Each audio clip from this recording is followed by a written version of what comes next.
नमस्कार. आज आपण बघूयात रेडीमेड गाऊनला आपल्या मापाचं स्लीव्ज कसं लावायचं. त्यासाठी आधी गाऊनचे स्लीव्ज काढून घेऊया. तुमचा शोल्डर जेवढा असेल त्याच्या निम्मे आणि मुंडा खोली शोल्डरच्या मापा इतकीच टाकायची. छाती घेराचा चौथा भाग प्लस 1 इंचाचं लुजिंग ठेवून फिटिंग करायची. मुंड्याचा आकार कट करून घ्यायचा 1 इंचावर.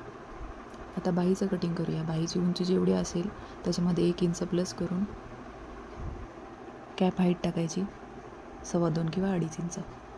तुमचा मुंडा घेर जेवढा असेल त्याच्यामध्ये अर्धा इंच लुजिंग ठेवून मुंड्याचा आकार कट करून घ्यायचा.